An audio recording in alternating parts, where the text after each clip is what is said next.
अस्सलाम वालेकुम व्यूअर्स, कैसे हैं आप सब। उम्मीद है आप सब बिल्कुल ठीक होंगे। आज मैं आप लोगों से बात करूंगी टिड्डी दल के बारे में।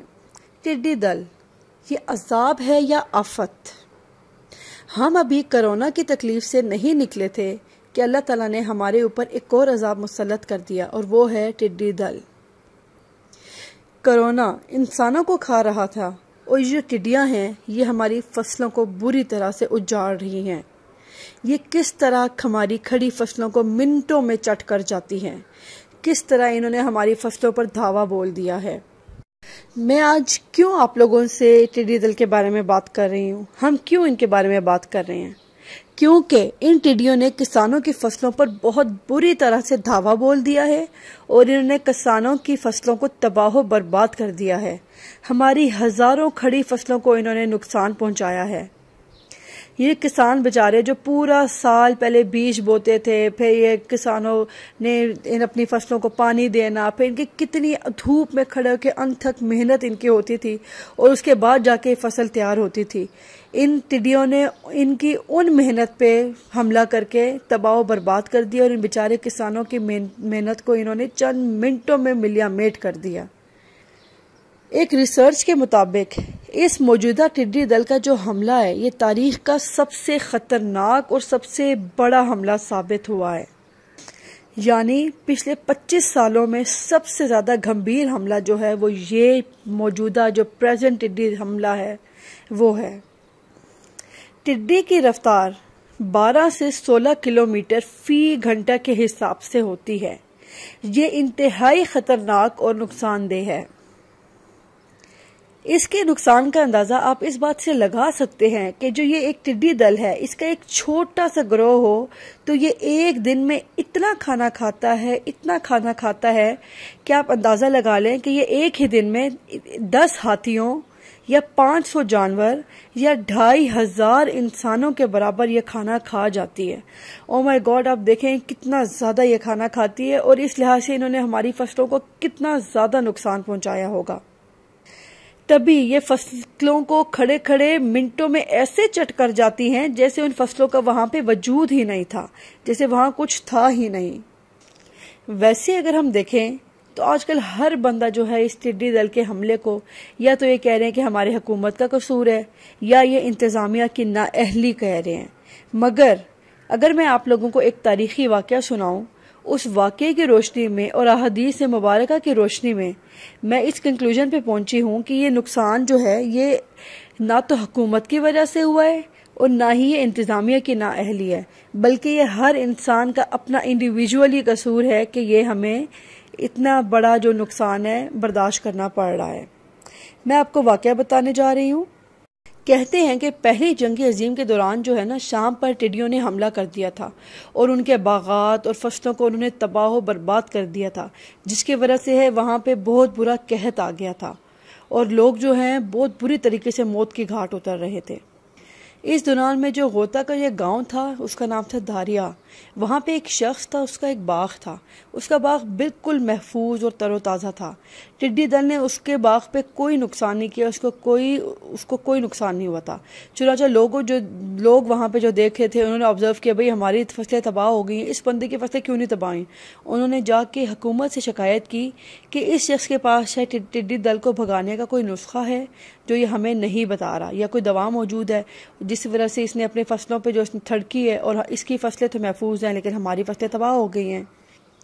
हुकूमत ने जब ये बात सुनी तो उन्होंने एक फौजी दस्ते को भेजा कि उस शख्स को पकड़ के लाओ, हम उसको सजा देंगे। जो अफसर था उसने कोड़ा उठाया और उस शख्स को मारने लगा।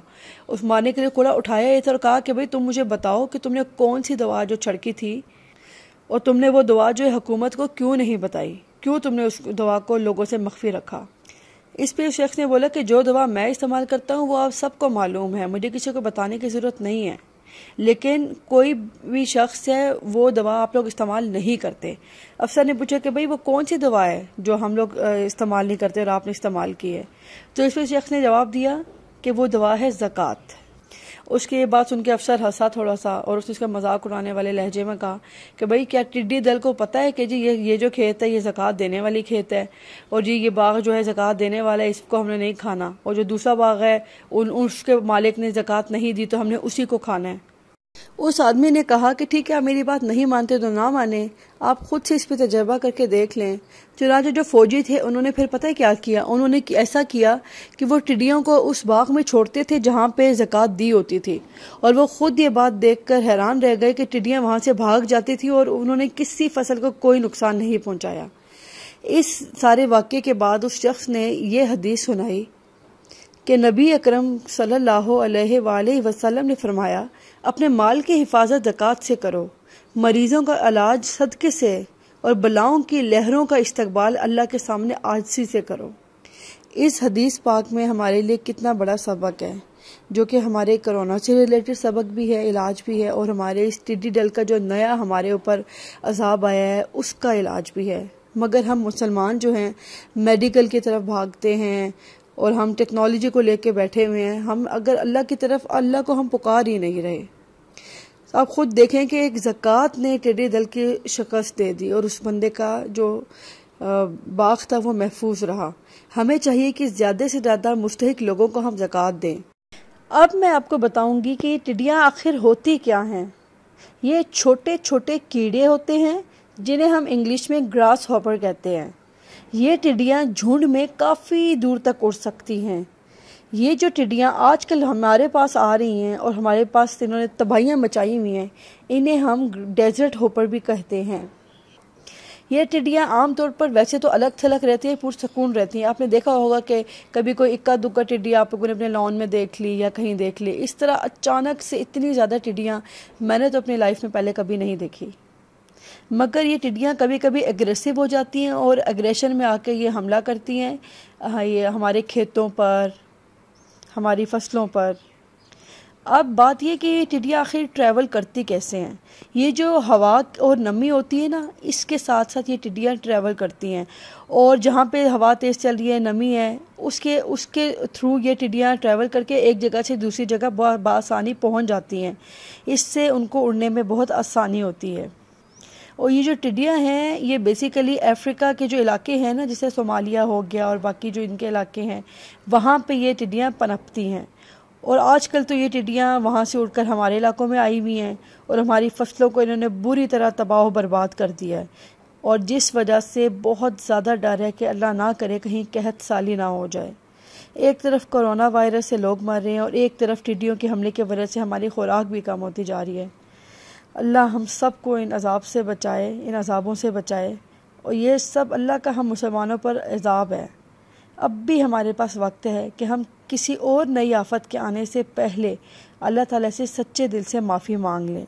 क्या पता अल्लाह ताला हमें माफ़ कर दें। मैं अभी व्हाट्सएप पे अपने देख रही थी कि किसी ने वो स्क्रीनशॉट शेयर किया हुआ था कि ये चिकन वाली भी कोई बीमारी अभी आने लगी है। मैं भी इसके ऊपर भी रिसर्च करूँगी, देखूँगी, और फिर इंशाल्लाह I try my level best कि मैं आप लोगों से भी ज़रूर शेयर करूँ। उम्मीद है आप लोगों को इस वीडियो से बहुत इन्फॉर्मेशन मिली होगी। इंशाल्लाह हम मिलेंगे नई वीडियो में किसी अच्छे टॉपिक के साथ। तब तक अपने दुआओं में मुझे लाजमी याद रखिएगा। Please subscribe my channel. Thank you. अल्लाह हाफिज़।